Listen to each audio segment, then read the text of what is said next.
जय श्री कृष्णा, राधे राधे। श्रोताओं, आप सभी को हल छठ की हार्दिक शुभकामनाएं। श्रोताओं, हल छठ को हिंदू धर्म में हर वर्ष भाद्रपद मास की कृष्ण पक्ष की छठी तिथि को बलराम जयंती के रूप में मनाया जाता है। श्रोताओं, हल छठ को हर छठ या ललही छठ के नाम से भी जाना जाता है। धार्मिक मान्यताओं के अनुसार इस दिन भगवान श्री कृष्ण के बड़े भाई भगवान बलराम का जन्म हुआ था।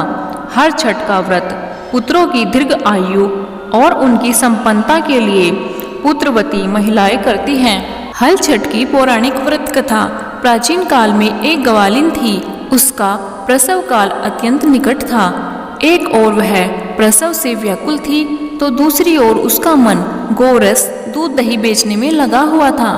उसने सोचा, यदि प्रसव हो गया तो गो रस यूं ही पड़ा रह जाएगा। यह सोचकर उसने दूध दही के घड़े सिर पर रखे और बेचना शुरू कर दिया। कुछ दूर पहुंचने पर उसे असहनीय प्रसव पीड़ा हुई। वह एक झरबेरी की ओट में चली गई। वहां उसने एक बच्चे को जन्म दिया। वह बच्चे को वहीं छोड़कर पास के गांवों में दूध दही बेचने चली गई।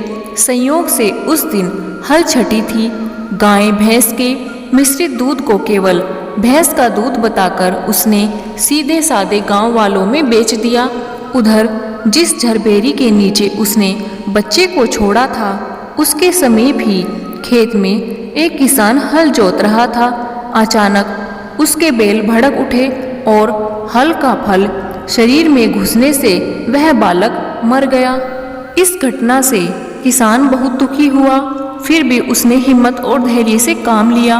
उसने झरबेरी के कांटों से ही बच्चे के चिरे हुए पेट में टाँके लगाए और उसे वहीं छोड़कर चला गया। कुछ देर बाद ग्वालिन दूध बेचकर वहां वापस पहुंची। बच्चे की ऐसी दशा देखकर उसे समझते देर नहीं लगी कि यह सब उसके पाप की सजा है। वह सोचने लगी कि यदि मैंने झूठ बोलकर गाय का दूध न बेचा होता और गांव की स्त्रियों का धर्म भ्रष्ट न किया होता तो मेरे बच्चे की यह दशा आज नहीं होती।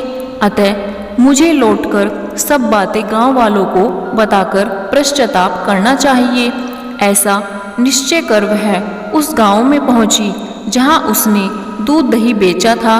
वह गली गली घूमकर अपनी करतूत और उसके फलस्वरूप मिले दंड का बखान करने लगी। तब स्त्रियों ने स्वयं धर्म रक्षास्त्र और उस पर रहम खाकर उसे क्षमा कर दिया और आशीर्वाद दिया। बहुत सी स्त्रियों का आशीर्वाद लेकर जब वह पुनः झरबेरी के नीचे पहुंची तो यह देखकर आश्चर्यचकित रह गई कि वहां उसका पुत्र जीवित अवस्था में पड़ा हुआ था। तभी उसने स्वार्थ के लिए झूठ बोलने को ब्रह्म हत्या के समान समझा और कभी झूठ न बोलने का प्रण लिया। हल छठ की पूजन विधि। इस दिन सुबह जल्दी उठे, महुआ से दांत की सफाई करें, उसके बाद पूजा करें। पूजा करने के बाद कुछ खाना चाहे तो आप खा सकते हैं। खाने के बिना हल से जुते अनाज का ही सेवन करें। अगर कच्चा मकान है तो भैंस के गोबर से घर की दीवार पर हर छठ माता की फोटो बनाएं और चित्र या फोटो का श्रृंगार करें। पाटे पर कलश सजा दें। मिट्टी के घड़े में महुआ का फल भरें। गणेश जी एवं माता गौरी की पूजा करें। उसके बाद छठ माता की पूजा करें। 7 घड़ों की पूजा करें या जितने भी हो उनकी पूजा करें। छठ माता की कथा करें एवं सुने, आरती करें। उसके लिए हर छठ पूजा आरती का पाठ करें। महुआ के पत्तों पर महुआ का फल रखें, फिर दही के साथ इसका सेवन करें।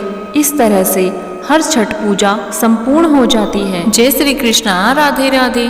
श्रोताओं, अगर आपको ज्ञान कथा सार की ये कहानी पसंद आई है तो हमारे चैनल को सब्सक्राइब करें और अपने प्रिय परिवारजनों के साथ शेयर करना न भूलें। आप सभी को एक बार फिर हल छठ की हार्दिक शुभकामनाएं।